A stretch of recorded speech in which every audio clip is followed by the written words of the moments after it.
नमस्कार आप सबका। इस वीडियो में हम बात करेंगे जो 5 जून को यूपीएससी सिविल सर्विस का एग्जाम हुआ था, उसके जीएस का पेपर का थोड़ा रिव्यू रह गया था। काफी लोगों ने यूट्यूब पे एनालिसिस आंसर की सब भर दिए, बट मेरा इस वीडियो को बनाने का माध्यम थोड़ा अलग है। मैं चाहता हूँ कि मैं आपको बताऊं कि irrespective of your academic background ऐसे कई सवाल इस पेपर में होते हैं। ऐसे कई सवाल इस पेपर में होते हैं जिसमें आपको तैयारी का कोई लेना देना नहीं है। आपकी लॉजिक्स, आपकी कॉमन सेंस, वही सब मैटर करता है। कि अगर मान लो आपने प्रिपरेशन अच्छे से करी भी हो, बट उस एग्जाम हॉल में अगर आपको टॉपिक नहीं भी आता हो, बट आप बेसिक कॉन्सेप्ट रोजमर्रा में जिंदगी में क्या देखा है, नॉर्मल लॉजिक्स लगा के आप उन क्वेश्चंस को सॉल्व कर सकते हो। ऐसे ही कुछ क्वेश्चंस को मैं डिस्कस करूंगा इस वीडियो में। आपको आंसर की सब कुछ मिल जाएगा, बट ये जो मैं आप डिस्कस करने वाला हूँ ये शायद आपको हर जगह ना मिले। ठीक है, मैं स्टेप बाय स्टेप हम बात करेंगे। हाँ, ये सबसे पहले क्वेश्चन नंबर 38 की बात करते हैं। ध्यान से पढ़िए, जैसे इसमें मार्क भी थोड़ा किया हुआ है। प्रोबायोटिक्स के बारे में जिक्र है कि probiotics are made of both bacteria and yeast. ये तीन स्टेटमेंट्स हैं, इसको हम पढ़ते हैं। कि पहला तो होगा कि यार made of both bacteria and yeast. दूसरा था कि भाई organisms probiotics are found in foods we ingest but they do not naturally occur in our gut. ठीक है। तीसरी स्टेटमेंट थी probiotics help in digestion of milk sugars. ठीक है। अब अगर मान लो मैं इस क्वेश्चन को पढ़ूंगा, मुझे ना ज्यादा आइडिया है नहीं प्रोबायोटिक्स का। ठीक है, ऑप्शन देख रहा हूँ, one only, two only, one and three, two and three. But मैंने एक चीज सोची है, सेकंड में पढ़ो आप, मैंने हाईलाइट भी किया हुआ है ये वाली। But it do not naturally occur in our gut. मैंने सोचा यार, कई लोग मैंने अपने परिवार में देखे हैं जो कुछ प्रोबायोटिक्स लेते हैं, बट हर बंदा नहीं भी लेता। जो लेते हैं कहते हैं बड़ा जरूरी है बॉडी के लिए, है ना, तो सभी लेते हैं। लेकिन हर कोई नहीं लेता है। इसका मतलब तो ये है ना यार कि बॉडी में कहीं ना कहीं तो होंगे, पॉसिबल है, मैं श्योर नहीं हूँ, बट हर कोई नहीं लेता। जो लेता है वो शायद इसलिए लेता हो कि उसको जरूरत ज्यादा है या उसको डेफिशिएंसी हो। क्योंकि लोग लेते हैं बट हर कोई नहीं लेता। मैंने ये लॉजिक लगाया, मेरा लॉजिक गलत भी हो सकता है भाई। ठीक है, लेकिन मुझे अपनी मैंने रोजमर्रा की जिंदगी में देखा कि हाँ ये होता है। मैं बोला सेकंड स्टेटमेंट में कुछ गड़बड़ है। तो मैंने कहा यार सेकंड गलत है, तो मैं सेकंड तो हो नहीं सकता, वन हो सकता है, वन एंड थ्री हो सकता है। अब ठीक है, मैं दो ऑप्शंस पे आ गया। अब मैंने कहा probiotics are made of both bacteria and yeast. तीसरा है probiotic help in digestion of milk sugars. ठीक है। अब मैं दो ऑप्शन कंफ्यूज हूँ। मेरे को नॉलेज है भी नहीं कि भाई वन है, वन एंड थ्री, पर मैं एक चीज सोची, लोग प्रोबायोटिक्स क्यों लेते हैं। जनरली अगर परिवारों में या दोस्तों में बात करें, कजन में बात करें, अपने ओल्ड एज में जो भी आपके नॉर्मल फैमिली में है, ज्यादातर लोग क्यों लेते हैं कि भाई कहीं ना कहीं इनको लेने का कारण ये होता है कि भाई डाइजेशन इंप्रूव हो, उनका हाजमा ठीक रहता है। कोई इससे रिलेटेड ही उनके रीजंस होते हैं कि वो खाने से पहले या कभी भी टाइम लगता है तो ले लेते हैं। तो मेरे को ये थर्ड चीज पढ़ के लगा कि यार ये कहीं ना कहीं तो पॉसिबल है। ठीक है, थ्री को मैं गलत नहीं कह सकता, क्योंकि कहीं ना कहीं डाइजेशन तो हेल्प करती ही करती है। ठीक है, तो मैंने दो ऑप्शन पे आ गया। अब मैं 50% पे आ चुका हूँ, तो मैंने रिस्क लेना है। जब आप 50% पे आते हो तो आपको एग्जाम में रिस्क लेना चाहिए। कि दो ऑप्शन पे आ गया तो आप एक चूज करिए। तो मैंने वन एंड थ्री को चूज करिए। ठीक है, हमने एग्जाम में चूज कर दिया। अब आगे जब मैं आंसर मैंने देखे ऑफिशियल आंसर की, तो भाई कई कोचिंग वाले वन एंड थ्री कह रहे हैं, तो मेरे को लगा चलो ठीक है, मेरा लॉजिक ठीक गया जिस तरह मैं सोच रहा था। अब क्वेश्चन नंबर 40 देखिए आप। मैं कह रहा हूँ भाई साहब, आप अगर आपको कुछ भी नहीं पता ना साइंस का, मतलब साइंस छोड़िए, अगर आपको आपने एग्जाम की तैयारी भी नहीं करी, आप इस क्वेश्चन को बस पढ़िए। If a major solar storm reaches the earth, if a major solar storm reaches the earth, which of the following are the possible effects on the earth? Solar storm, ठीक है, सोलर स्टॉर्म आ रहा है। हाँ जी, मैंने screen लगी, मैंने पढ़ रखा है 10th में 9th में शायद। कुछ मैग्नेटिक फील्ड से कुछ होता है रिलेशन इसका, मे बी। अब देखो भाई साहब, सात सात स्टेटमेंट्स है इसके अंदर। मैं देख के मेरी हालत खराब होगी, ये तो क्वेश्चन हो ही नहीं सकता। ठीक है, मैंने कहा भाई टाइम है, ट्राई करके देखो। आप भी थोड़ा लॉजिक लगाइए, कॉमन सेंस लगाइए इसमें आप। हाँ जी, अगर ऐसा होगा तो क्या होगा। जीपीएस एंड नेविगेशन सिस्टम आपके फेल हो सकते हैं। Second, tsunami could occur, power grids could be damaged, intense auroras could occur. अभी अरोरा क्या है मुझे मालूम, मुझे ध्यान ना हो। Forest fires could take place, orbit और satellites could be disturb, short wave radio communication could be interrupted. अब मैं देखता हूँ ऑप्शन क्या है भाई साहब, ये तो बहुत बड़ी बड़ी स्टेटमेंट होगी, ऑप्शन में खतरनाक है। चलो जी, अब मेरे को अपने स्टेटमेंट्स में खेलना पड़ेगा। देखो भाई, चलो मैंने कहा भी सोलर स्टॉर्म आ रहा है, मैग्नेटिक फील्ड से कुछ रिलेशन है, तो GPS navigation systems could fail, तो मैंने मान लिया, चलो ये कहने के पॉसिबल हो सकता है कि भाई जीपीएस नेविगेशन सिस्टम में कुछ गड़बड़ी हो जाए। बट यार सोलर स्टॉर्म के वजह से और मैग्नेटिक फील्ड रिलेशन होता है सुनामी का अकर हो जाना। सुनामी का अकर होता है अपना ग्रेविटेशनल फोर्सेस होती हैं कहीं ना कहीं, उनकी वजह से, जैसे आपको पता है सन और मून ग्रेविटेशनल फोर्स सुनामी की वो वेव्स आती, कुछ होता है जो हमने ये बचपन में पढ़ा भी हुआ है। सेकंड है, मुझे अटपटी लग रही है। तीसरा, पावर ग्रिड्स को भी डैमेज, ठीक है, तो मैंने मान लिया कहीं ना कहीं सही हो। इंटेंस अरोरास कुड, अरोरास मुझे पता नहीं क्या है, don't know. Forest fire could take place. अब मैंने देखा भाई जिन चीजों की वजह से, अगर आप मान लो सोलर स्टॉर्म आया है, solar storm magnetic field relation है, फॉरेस्ट फायर हो जाए, तो अक्सर हमने इतने इतने साल हो गए, हमने कई बार सुना है फॉरेस्ट फायर का occurrence, कभी थंडर स्टॉर्म आते हैं तो आग लग जाती है, ऑक्सीजन बहुत ज्यादा, कभी कभी किसी वजह से आग लग जाती है। बट सोलर स्टॉर्म के आने की वजह से और मैग्नेटिक फील्ड के रिलेशन की वजह से अगर फॉरेस्ट फायर पड़ जाए, तो मेरे को लगा यार ये सही भी हो सकती है, नहीं भी हो सकती। अगर मैं सोचूं कि फॉरेस्ट फायर आ जाए, I may be wrong, but forest fire आ जाए तो मुझे लगा यार इसको अगर मैं एक एक्सक्लूड करके देखो सेगमेंट 5 को। 6, ऑर्बिट और सैटेलाइट्स कुड बी डिस्टर्ब। अच्छा जी, कि ऑर्बिट भी डिस्टर्ब हो जाएंगे, चलो ठीक है, मुझे कुछ अता पता नहीं है इसका भी। Short wave radio communication aircraft could be interrupted, ठीक है, इसको मैंने सही एक बार मान भी लिया, बट मैं श्योर नहीं हूँ, अभी भी श्योर नहीं हूँ मैं। दो तीन स्टेटमेंट में श्योर हूँ, बट मैं सातों में श्योर नहीं हूँ। ऑप्शन देखी मैंने, मैंने कहा अभी स्टेटमेंट नंबर 2 को मैं हटा देता हूँ, ठीक है, क्योंकि मैंने कहा सुनामी में इशू आ रहा है, मुझे सुनामी का अक्कर नहीं होना चाहिए, ठीक है। अगर मैंने 2 को हटा दिया, 2 हटा दो, 2 हटा दो, मेरे पास यही नहीं बचता। अगर मैंने इतना सोच लिया भाई, चलो एक लॉजिक के हिसाब से मुझे सुनामी वाली शर्मा लग रही है, जो मैं दिमाग लगा रहा हूँ। अगर मैं बाकी जो मुझे ये नहीं पता अरोरा क्या होता है, फॉरेस्ट फायर का मुझे डाउट था, हो सकता नहीं हो सकता, चलो 7 का भी इतना पता नहीं है, बट मैं एटलीस्ट सी तक तो पहुंच गया कि भाई हाँ मुझे कहीं ना कहीं लग रहा है सेकंड में कुछ दिक्कत है, तो मैंने सी मार्क करके आ गया। अब जब मैंने देखा कि कोचिंग वालों का आंसर की तो कहीं ना कहीं सी बैठ रहा है, सी के सही कह रहे हैं वो। देखिए आपने आपने क्वेश्चन निकाल लिया, इतना खतरनाक आधे पेज का क्वेश्चन आपने निकाल लिया, सिर्फ एक लाइन अगर आपको थोड़ा आइडिया लग जाए लॉजिकली कि हाँ कुछ गड़बड़ थी उसमें, आप यहाँ तक पहुंच गए, आपको सोचने की जरूरत ही नहीं है और, है ना भाई, समझ में आ रही है बात। चलो आगे चलते हैं कुछ क्वेश्चंस पे, मैंने और भी कुछ ऐसे क्वेश्चंस थे डिस्कस करने थे आपसे। एक मिनट, ये वाले तो टेक्निकल ज्यादा हो गए, जो बेसिक्स थे ना वो वाले पे देख लेते हैं। हाँ ये देखिए आप, ये देखिए, which of following is correct, qubit, हाँ जी, cloud services, visible light communication, wireless communication. आपको कुछ आता हो नहीं भी आता हो, आप टीवी देखते होंगे, न्यूज देखते होंगे, क्या पता कभी के घर पे चल रहा हो न्यूज देख लिया हो, कभी कहीं से कुछ सुन लिया हो, क्यूबिट। अगर मुझे नहीं पता कुछ भी, क्यूबिट से मैंने मुझे कुछ तुक्का भी लगाना है, क्यूबिट से मैं क्वांटम बिट सोच सकता हूँ, है ना भाई। हाँ लेकिन कोई क्यूबिट क्या हो सकता है, अगर मैंने ये सोच दिमाग में क्वांटम बिट नाम की कुछ चीज होगी, क्वांटम बिट हो सकती है, हमने क्वांटम फिजिक्स सुना है, क्वांटम कंप्यूटिंग सेकंड स्टेटमेंट में लिखा हुआ है, तो भाई क्यूबिट अगर क्वांटम बिट जैसे कोई चीज सुनी है, तो भाई सबसे प्रोबेबल मुझे बी लग रहा है, हो सकता है मैं गलत हूँ, बट अगर ऑप्शन ए देखिए, सी देखिए, डी देखिए, क्यूबिट लग रहा है, क्वांटम बिट हो सकता है, तो मैंने मार्क करके आ गया। अब दे लग रहा है कि सही है, तो ऐसे भी देखिए लॉजिक, अगर क्यूबिट से वो क्वांटम बिट ढाल आ जाए, तो आप सीधा ही ऑप्शन पे आ सकते हैं। गारंटी नहीं कि सही होगा, but at least it is one of the most probable, ठीक है, कि क्वांटम कंप्यूटिंग हुआ।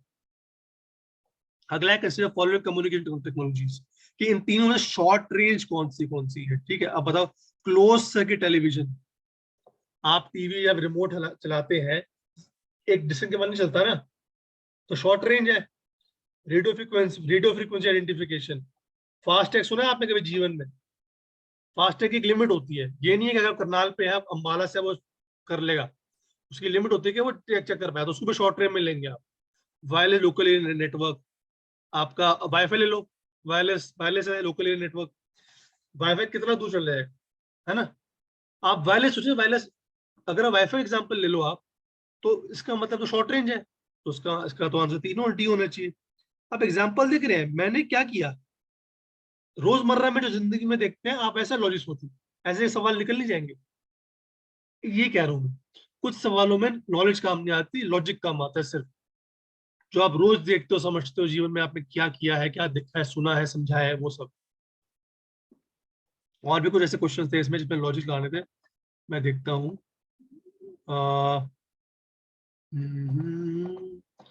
अभी पॉलिटी भी डिस्कस करेंगे, वो थोड़ा टेक्निकल हो जाएगा, बट हाँ ये देखो आप, क्वेश्चन नंबर 27।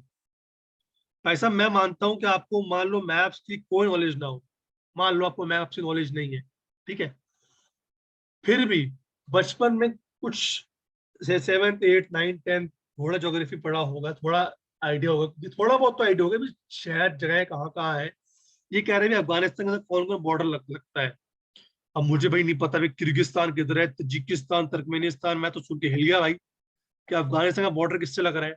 बट मैंने एक चीज सोची भाई, किर्गिज, तजिकिस, तुर्कमेनिस, उज्बेकिस, ये आसपास कंट्रीज है, थोड़ा पास पास में लगते हैं सुन के। हाँ मैं कई बार थोड़ा बचपन में सुना, समझा, विजुलाइज किया। बट अजरबैजान जब मैं सुनता हूँ ना, कई बार न्यूज में देखा, समझा अजरबैजान कुछ पास में तो नहीं इन सब कंट्रीज के, थोड़ा उधर जाके दूर ही है थोड़ा सा, थोड़ा यूरोप के आसपास की है, मतलब इनसे तो दूर है, मेरे समझ में आ गया अभी अजरबैजान। तो अगर मुझे अफगानिस्तान के साथ बॉर्डर टच करना, मुझे अजरबैजान तो लग रहा है कि गड़बड़ है कुछ। अजरबैजान तो नहीं हो रहा, अगर मैंने वन को हटा दिया, वन में कुछ गड़बड़ है। ऑप्शंस क्या बचे आपके पास? और कुछ सुनना है मुझे, कुछ करना है मुझे और? बस हो गया क्वेश्चन डन। आपको नहीं पता तजिकिस्तान किधर है, तुर्कमेनिस्तान किधर है, किर्गिस्तान किधर है, आपको मैं डिस्ट्रिक्ट नहीं पता, अजरबैजान दूर है ना थोड़ा सा, बस 3 4 5 मार्क करो, अफगानिस्तान का बॉर्डर लग रहा है। तो ऐसे भी कई बार क्वेश्चन हो जाते हैं। ये तब है जब आपको लग रहा है ना भी आपको एग्जैक्ट आइडिया नहीं है, बट थोड़ा भी है तो आप कर सकते हो। अब अभी थोड़ा पॉलिटी का डिस्कस करेंगे, ये थोड़ा टेक्निकल हो जाएगा, लेकिन ये अब जो मैं पॉलिटी का बताने वाला हूँ, जिन लोगों ने एटलीस्ट पॉलिटी पढ़ ली है वो ही कर सकते हैं, समझ सकते हैं। बट हाँ, इसमें कुछ ऐसे इकोनॉमी क्वेश्चन भी हैं जो सिर्फ बेसिक लॉजिक से है। मैं तो कहता हूँ अगर आपने शार्क टैंक भी देखा होगा ना, वो भी आप कर दोगे उनसे, या कुछ भी करा होगा। ये देखो आप, जो following activity constitute real sector in the economy. मुझे नहीं पता असली मतलब क्या रियल सेक्टर का, मैं हो सकता है मैं गवारा आदमी हूं, मैं रियल सेक्टर रियल समझ, जो असलियत में कुछ है मुझे नहीं पता। मैंने पढ़ा भाई, रियल का मतलब क्या हो सकती है, मतलब उसमें मैंने कोई भी लेवल नहीं लगाया, रियल सेक्टर मतलब ठीक है उसमें कुछ खुद कुछ है उसमें, मुझे नहीं पता। ऑप्शन पढ़ते हैं। फार्मर हार्वेस्टिंग द क्रॉप्स, ठीक है, मतलब ये एग्रीकल्चर सेक्टर कह सकता हूँ मैं, हो सकता है अभी रियल सेक्टर मतलब। चलो एग्रीकल्चर सेक्टर में तो आता है ना, एक सेक्टर तो है ना अपने में, खुद एक इंडिविजुअल डिस्टिंक्ट सेक्टर है agriculture sector. Textile mills converting raw cotton to sugar, चलो मैंने मान भी लिया कि भाई टेक्सटाइल मिल्स, तो टेक्सटाइल्स भी है, अपनी खुद का ही एक टेक्सटाइल इंडस्ट्री भी चलती है। हमारे बजट में एक बार 2020 में टेक्निकल टेक्सटाइल मिशन भी आया था, ठीक है, तो ये अलग अलग से मैं इंडस्ट्री मान सकता हूँ। चलो, a commercial bank lending company to a trading company, एक कमर्शियल बैंक है जो किसी ट्रेडिंग कंपनी को पैसा उधार दे रही है। वो ट्रेडिंग कंपनी कुछ भी हो सकती है, ट्रेडिंग कंपनी किसी भी सेक्टर की हो सकती है भाई। पैसा पैसा चाहिए, देखो तो कोई गुड्स या सर्विस में ट्रेड कर रहा है, वो गुड सर्विस किसी भी सेक्टर की हो सकती है ना। तो किसी कंपनी में काम करता है जो ट्रेड करती है किसी गुड या सर्विस का, तो मुझे लगा यार ये स्टेटमेंट बहुत अटपटी लग रही है। बैंक ने किसी को उधार दिया है, किसी ट्रेडिंग कंपनी को, जो किसी भी सेक्टर में काम कर सकती है, वो किसी भी गुड या सर्विस में इन्वॉल्व हो सकती है। मैंने लॉजिक लगाया, हो सकता है मैं गलत हूँ, मैंने देखा कि यार मुझे अटपटी लग रही है स्टेटमेंट, इसको मैं हटा रहा हूँ, ठीक है। तो मेरे पास आते हैं 1 2 और 4 हो सकता है, 1 2 और 4 तो है ही नहीं यहाँ पे, तो 1 और 2 ही होगा, है ना। तो चौथा पढ़ लेते हैं। अ कॉर्पोरेट बॉडी इशूइंग रूपी डिनोमिनेटेड बॉन्ड्स ओवरसीज, ठीक है। यार देखो मुझे पता नहीं रूपी डिनोमिनेटेड बॉन्ड्स होते क्या है, बट चलो मैं 1 और 2 तक पहुंच गया। बट फिर भी अगर मैं सोचूं यार, अगर मैं एक तरह सोचूं कॉर्पोरेट बॉडी ने कुछ बॉन्ड्स देश से बाहर इशू करे, वो बॉन्ड्स किस लिए इशू करे, किसी काम के लिए इशू करे, कुछ और पर्पज के लिए हो सकता है, इसको आप अपने आप से इंटरप्रेट कर ले भी ये अभी अपने आप में एक इंडस्ट्री है, बट है तो इकोनॉमी का हिस्सा, ठीक है। आपने बॉन्ड इशू करे हैं बाहर, उसका बदले पैसा ही आएगा, कुछ होगा, और वो पैसा किस लिए आ रहा है, कहाँ इन्वेस्ट होगा, किस सेक्टर में होगा, कौन सेक्टर में होगा। अगर आप इस तरीके से इंटरप्रेट करें, तो मेरे को लगता है कि हालांकि मैं ऑप्शन में पहुंच चुका हूँ, मुझे फोर में डाउट भी हो, पर फिर मैंने सोचा यार कुछ तो मुझे गड़बड़ लग रही है, तो मैं 1 और 2 मार्क करके आगे बढ़ूंगा, ठीक है। इसमें एक और क्वेश्चन था आपका, ये वाला देखो आप, with reference to the expenditure made by an organization or a company which of the following statements are correct, ठीक है। कि भाई आप पहले शीट में पढ़िए, आप acquiring new technology is capital expenditure, ठीक है जी। देखो इसमें थोड़ा सा आपको लॉजिक चाहिए होगा, थोड़ा सा कॉन्सेप्ट चाहिए होगा कि भाई अगर मुझे ये पता होगा भी कैपिटल एक्सपेंडिचर होता है, एक रेवेन्यू एक्सपेंडिचर होता है, कि कैपिटल एक्सपेंडिचर को हम प्लान एक्सपेंडिचर भी कहते हैं, कि आपने कुछ सोच समझे कुछ एसेट की क्रिएशन के लिए आपने पैसा, आपने कुछ करना है, कुछ प्लान होता है।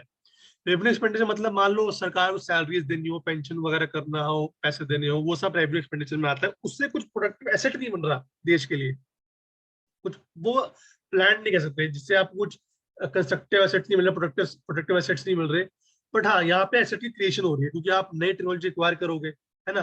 तो acquiring new technology capital expenditure, मैंने स्टेटमेंट को मान लिया कि मुझे सही सही एक तरह से सही है। Second, debit financing is considered capital expenditure while equity financing considered revenue expenditure, ठीक है। ठीक है, अब मुझे लग रहा है इसको मैं कैसे रिड्यूस करूं, है ना। मैंने टीवी पे वेला बैठा शार्क टैंक बहुत देखा, ठीक है। शार्क टैंक में हमारा कौन था, अश्लील ग्रोवर बंदा था ना, सही बंदा, जो भी उसने शो को एंटरटेनिंग बनाया उसने। उस बंदे ने एक बार एक एपिसोड में डेबिट इक्विटी के मैं समझा रहा था, वो मैंने सुन लिया, मैं एक आम आदमी, उसने बोला अपना इक्विटी होती है हिस्सेदारी कंपनी में, डेबिट होता है पैसा लेना उधार, लोन की तरह, ठीक है, कि बाद में इंटरेस्ट कर चुका देगा कोई।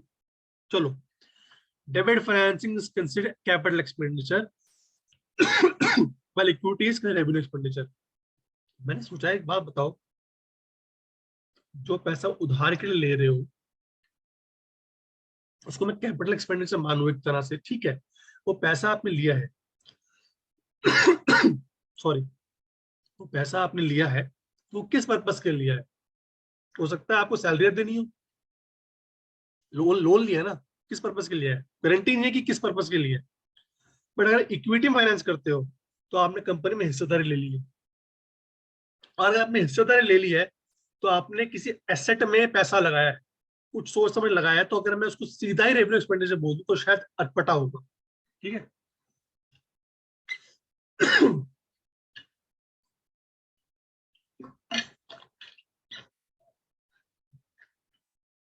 तो मेरे को लगा यार, इक्विटी फाइनेंसिंग को सीधा बोल देना कि वो रेवेन्यू एक्सपेंडिचर है, कैसे कह सकते हो, आपने किसी कंपनी में हिस्सेदारी ली है भाई, आपने कुछ सोच समझ उसका ओनरशिप थोड़ा लिया है आपने, आप उसको एक्सपैंड करके पोर्टफोलियो बढ़ाओ, आप सीधा उसको बोले कि रेवेन्यू एक्सपेंडिचर है। तो मेरे को लगा है इस स्टेटमेंट में, मैं 100% श्योर तो नहीं, बट मुझे कुछ झोल जरूर लग रहा है। तो मैंने इसको गलत मान लिया तरीके से और मैंने 1 मार्क कर दिया, बस हो गया। कोचिंग में तो 1 ही बोल रहे हैं, बस मैंने थोड़ा, मुझे लगा सेकंड में कुछ तो गड़बड़ है, तो मैंने 1 मार्क कर दिया बस। अब देखो, क्वालिटी की बात करें ना, क्वालिटी में कुछ क्वेश्चन थे जो लक्ष्मीकांत से हो रहे थे, बट कुछ क्वेश्चन थोड़े से अटपटे भी थे। अब देखो जैसे ये क्वेश्चन बताता हूँ मैं, कई चीजें ना कोचिंग में एक आध गलत बता रही है, देख लेता हूँ। 13, a bill amending the constitution requires a prior recommendation to president of India। अगर आप लक्ष्मीकांत पढ़ेंगे तो प्रायर रिकमेंडेशन नहीं चाहिए होती कॉन्स्टिट्यूशनल अमेंडमेंट बिल के लिए, ठीक है, बिल अमेंडिंग द कॉन्स्टिट्यूशन, कोई प्रायर रिकमेंडेशन जरूरत नहीं होती। आप लक्ष्मी में वेरीफाई कर सकते हैं, मुझे पता है 1 गलत है तो 2 और 3 होगा, बट फिर भी आप पढ़ लो इसे, फिर भी आप पढ़ लो इसे। When a constitutional amendment bill is presented to the president of India, it is obligatory for the president to give his or her assent। ये बात सच है। This bill must be passed by both the Lok Sabha and Rajya Sabha by a special majority। ये भी बात सच है। And there is no provision for joint sitting। ये भी बात सच है। बट अगर ये ना भी पता होता ना, आपको पहले ही पता होता तो भी आप निकाल देते इस आंसर। 15 देखो आप, which of following exclusive power of Lok Sabha। पहला, to ratify the declaration of emergency। अगर आप लक्ष्मी में पढ़ेंगे, इसके अंदर सिर्फ लोकसभा के ना दोनों की पावर जरूरी होती है, आपको दोनों में इस मोशन को पास करना पड़ता है इमरजेंसी डिक्लेरेशन के लिए, दोनों हाउस के अंदर। To pass a motion no confidence against council of ministers, हाँ जी, ये लोकसभा में भी मूव हो सकता है, ठीक है। तीसरा, to impeach the president of India, इसमें दोनों हाउस का यूज होता है। तो इसमें आपका जो करेक्ट आंसर 2 ओनली होगा, क्योंकि पहला और तीसरा गलत होगा, ठीक है। अगला question, the constitution of India classifies the ministers into 4 ranks, ठीक है। ये क्वेश्चन कई बच्चों ने गलत किया है, मैं बोलूंगा कि मेरे से भी गलत हुआ है ये, क्योंकि इसमें पहले स्टेटमेंट में कुछ ऐसे डाटा था जो मुझे नहीं पता था। The constitution of India classifies the ministers into 4 ranks. ठीक है, 4 रैंक है हर, ये हमने भी पढ़ा हुआ लक्ष्मीकांत में, 4 रैंक्स होते हैं कि मतलब एक तरह से कैबिनेट होता है, फिर मिनिस्टर ऑफ स्टेट होता है जिसमें एक इंडिपेंडेंट चार्ज होता है, एक विदाउट इंडिपेंडेंट चार्ज होता है, और एक डिप्यूटी मिनिस्टर होता है। बट ये चीज कॉन्स्टिट्यूशन इंडिया में है, ये झोल था, क्योंकि ये कन्वेंशन चली आ रही है। आप अगर अपनी असली संविधान उठाएंगे, आप बेयर एक्ट से पढ़ेंगे, तो ये नहीं मिलेगा आपको। तो ये कन्वेंशन चली आ रही है, तो ये स्टेटमेंट गलत थी। सेकंड को बहुत कोचिंग वाले गलत बता रहे हैं, बट उन्होंने इसको संविधान से वेरीफाई नहीं किया। The total number of ministers in the union government, including the PM, shall not exceed 15% of the total number of members of Lok Sabha. ये आपको सुन के लग रहा है ठीक है, बट यहाँ पे total number of minister in the union government जो लिखा है ये झोल है। वो काउंसिल ऑफ मिनिस्टर्स के लिए कहता है, और काउंसिल के अंदर स्टेट के लोग भी आते हैं। काउंसिल में आपके कैबिनेट के भी होते हैं, स्टेट विद इंडिपेंडेंट चार्जेस जो है ना, ये सब होते हैं। तो काउंसिल मिनिस्टर्स का ये जो परसेंटेज लिखी गई है, this is related to the 91st constitution amendment of 2003। तो इसमें काउंसिल मिनिस्टर्स है, तो ये झोल था। तो दोनों स्टेटमेंट में से गलत है इसमें, ठीक है। इसके अंदर सिर्फ एक झोल था, सेकंड स्टेटमेंट भी आप डिड्यूस कर पाएंगे। एंटी डिफेक्शन लॉ को लेकर था कि वे सेकंड कहते हैं this law does not provide any time frame within which the presiding officer has to decide defection के। ये बात सही है कि टाइम फ्रेम नहीं होता, जो इसलिए डिले होता है। ये तो सवाल उठा हुआ है कि टाइम फ्रेम होना चाहिए ताकि जल्दी से डिसीजन ले। ये स्टेटमेंट आपकी ठीक है, but the law specifies that a nominated legislature can not join any party with in 6 months। यहाँ पे बहुत गलतियां हुई थी लोगों से। विद इन 6 months नहीं, आफ्टर एक्सपायरी ऑफ 6 months, मतलब 6 months के विद इन नहीं है, उसके एक्सपायरी के बाद है। ये इतनी माइन्यूट चीज थी कि मेरे हिसाब से अगर मैं भी देखूं तो नहीं पकड़ पाया होंगे काफी लोग, क्योंकि एग्जाम में प्रेशर बहुत होता है, ठीक है। और ये 17 है, 18 है, 20 है, ये भी देखते हैं। 19 था ABDM के बारे में। ये क्वेश्चन देखने में लग रहा है 3 स्टेटमेंट है, बट इसमें भी थोड़ा लॉजिक वाली बात है, अगर आपने पढ़ा भी नो तो भी देखो आप। आयुष्मान भारत डिजिटल मिशन, अगर आपको इतनी सी बात पता हो ना, आपने कभी कहीं इंस्टाग्राम पे कोई पोस्ट देख ली हो करंट अफेयर की कि हाँ जी कुछ आया है, न्यूज से देख लियो कि शुरू किया था उस टाइम प्राइम मिनिस्टर ने अनाउंसमेंट भी की थी, कि अगर आपको दिमाग में ये भी आ गया कि वॉलेंट्री है भाई, अगर वॉलेंट्री है तो ये कैसे हो जाएगा प्राइवेट और public hospital must adopt it. पहले तो गलत होगी, ठीक है। as it aims to achieve universal health coverage, every citizen should be a part of it ultimately। पहले स्टेटमेंट को तो मैं गलत मानूंगा ना भाई, पहले गलत मान लो आप। 2 और 3 ऑप्शन है, 3 ही है, बस खत्म। इतना पता होना चाहिए था कि वॉलेंट्री स्कीम है, बस। बाकी ये जो क्वेश्चन है बहुत टेक्निकल है, बट मैं डिस्कस जरूर करता हूँ। पहला था अटॉर्नी जनरल, सॉलिसिटर जनरल जो है, ये सिर्फ यही तो ऑफिसर है सरकार के अंदर जो जिनको अलाउ किया जाता है कि वो पार्लियामेंट की मीटिंग में हिस्सा ले सकते हैं। इसमें गलती ये थी कि इसमें सॉलिसिटर का गलत दिया हुआ है, अटॉर्नी ही सही था। ये कर सकता है सॉलिसिटर जो है SGI, वो नहीं कर सकता। सेकेंड स्टेटमेंट यही पढ़ा होगा कि अटॉर्नी जनरल जो है वो अपना रेजिग्नेशन देता है जब जो गवर्नमेंट जिस गवर्नमेंट ने उसे अपॉइंट किया था जब वो रिजाइन करे। और फर्क इतना, ये बात सच है, बट एक कन्वेंशन है, ये संविधान मेंशन नहीं है। ये इसमें झोल था। ये पता हो तो ठीक है, वरना गलतियां कर देते हैं। ये मैंडमस था, मैंडमस एक रिट होती है, ठीक है। रिट सुप्रीम कोर्ट और हाई कोर्ट इशू करते हैं। इसमें क्या लिखा है कि भाई अब बताओ इस स्टेटमेंट में सही क्या है। मैं इसमें आपको स्टेटमेंट ऐसे दे रखी कि आपने एक भी गलत साबित कर दिया तो आप क्वेश्चन सही कर दोगे। Mandamus will not lie against a private organisation unless it's interest with the public duty. ये बात सच है। मैंडेमस सिर्फ पब्लिक नेचर की चीज के लिए होता है। Mandamus will not lie against a company even though it may be government company. तो गलती हो गया, गवर्नमेंट कंपनी है ना, बस। 2 गलत है, 1 और 3 आंसर हो गया, बस खत्म। डेप्यूटी स्पीकर, देखो भाई डेप्यूटी स्पीकर की चीज जो थी ये डिटेल में बड़ा क्वेश्चन है, आपको पता होना चाहिए तभी आप कर पाओगे ये, ठीक है। इसमें यह था कि आप चारों को ध्यान से पढ़ो। As per the as per the rules of procedure conduct of business the election deputy speaker shall be held on such day as speaker में फिक्स। अगर आप पढ़ा होगा तो बता सकते हो हाँ ये फिक्स कर सकता है। दूसरा, there is a mandatory provision that election of a candidate as a deputy speaker shall be from the either the principal opposition और द रूलिंग पार्टी। ऐसा नहीं होता। डेप्यूटी स्पीकर जो होता है वो ऑपोजिशन पार्टी से आता है। इतना तो है कि जनरली वो अपना ऑपोजिशन पार्टी से आता है जनरली।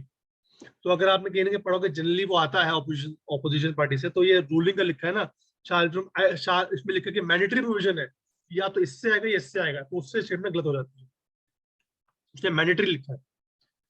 तीसरा है कि deputy speaker has the same power as of the speaker when presiding over the sitting of the house as and no appeal lies against his ruling। ठीक है, ये बात सच है कि स्पीकर ना हो, डेप्यूटी स्पीकर स्पीकर की तरह एक्ट करता है, तो उसके वो स्पीकर की तरह एक्ट करता है, सही है। Fourth, the well established parliamentary practice regarding the appointment of deputy speaker is that the motion is moved by the speaker and duly seconded by the prime minister। बस ये आखिरी जो है ना, ये पीएम लिखा हुआ, ये गलत था, ये नहीं होता, ठीक है, प्राइम मिनिस्टर नहीं होता, तो इससे आपका 1 and 3 हो जाता है इससे आंसर, ठीक है। प्राइम मिनिस्टर में गलत लिखा है। इसमें एक क्वेश्चन था, मुझे ढूंढना दो एक बार, वो आखिरी डिस्कस करें फिर हम बंद कर देंगे इस वीडियो को, ठीक है। एक बार मुझे वो डिस्कस देखने दो आप, कहाँ गया वो क्वेश्चन। एक और था, वो दो थोड़े ना साइंस वाले थे क्वेश्चन, वो मैं वो डिस्कस कर वीडियो बंद कर देता हूँ बस।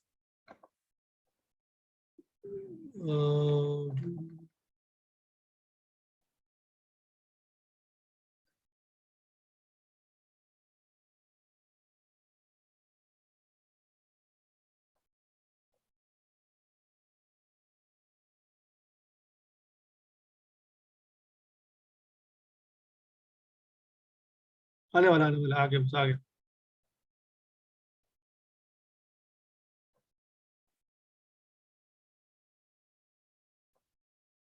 ये रहा, देखो ये एक दो कुछ डिस्कस करें फिर बंद करते हैं। Consider the following, exercise of which of the following अब in the environment called acid rain. बचपन से एसिड रेन हम सुनते आ रहे हैं, आपने इतना पढ़ा होगा भी, हाँ भाई ये अपना नाइट्रोजन सल्फर ये कुछ होता है, सल्फाइड्स होते हैं, नाइट्रोजन कुछ होते हैं, इसकी वजह से वो एसिड रेन हो जाती है, बचपन सुनते आ रहे। तो अगर मैं मान लूं कि सल्फर और नाइट्रोजन है, 2 and 4 तो लगा रहा कि सही होगा। कार्बन मोनोऑक्साइड, आप सोचिए अगर कार्बन मोनोऑक्साइड आने लगी तो क्या आप लोग जिंदा रहते? ओजोन, ओजोन ग्राउंड लेवल पे अगर जो होती जो बनती है वो हार्मफुल होती है, बट वैसे ओजोन बारिश से नहीं आ सकती, ओजोन आपके एसिड रेन से नहीं आती है, अगर आपको इतना पता हो तो। पर वैसे भी ओजोन आपकी बारिश एसिड रेन से नहीं आती है, बट वैसे भी अगर सोच, अब मैं आपको बता दूं एक तो ओजोन अपने ऊपर होती है, और जो ग्राउंड लेवल ओजोन वैसे होती है, जो वैसे आप केमिकल रिएक्शन से प्रोड्यूस होती है, वो खतरनाक होती है कि आपके यहीं पे ग्राउंड लेवल पे केमिकल रिएक्शंस होते हैं व्हीकुलर एमिशंस की वजह से और चीजों की वजह से। तो एसिड की वजह से ओजोन नहीं होती, उसका 2 and 4 है। अब ये देखिए, आप नैनो पार्टिकल पे क्वेश्चन था, मुझे मान लो मुझे नहीं भी पता हो कि इसके बारे में कि एग्जैक्टली मुझे नहीं पता, मान लो इसमें लिखा है other than those made by humans nano particles do not exist in nature. क्या आपको लगता है कि हमारे नेचर में नैनो पार्टिकल जिसका साइज 10⁻⁹ होता है, क्या वो नेचर में इतने छोटे पार्टिकल्स नहीं हो सकते? कुछ सोचिए आप, मुझे इसी में गलत लग रही है, पहले से गलत लग रही है मुझे। कैसे कैसे हो सकता है कि नेचर के अंदर इतने छोटे पार्टिकल एग्जिस्ट ना करें? एटम नहीं एग्जिस्ट करते, प्रोटॉन इलेक्ट्रॉन एग्जिस्ट नहीं करता, पहले स्टेटमेंट में झोल था। 1 गलत हो गई है तो 2 and 3, अब मैं आ चुका हूँ अभी 2 और 3 के बीच में।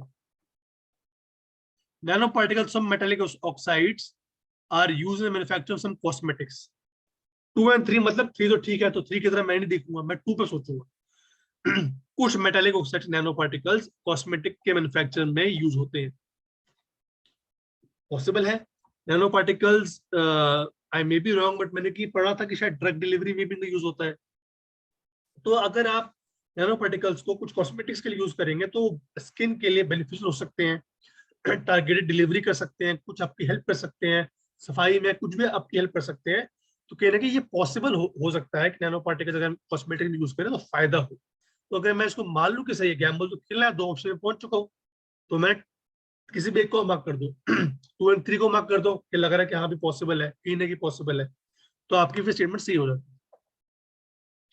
बाकी हाँ, बी सेल्स आपके इम्यून सेल्स होते हैं, ये भी डिस्कस हो गया, कि डीएनए बार कोडिंग का था।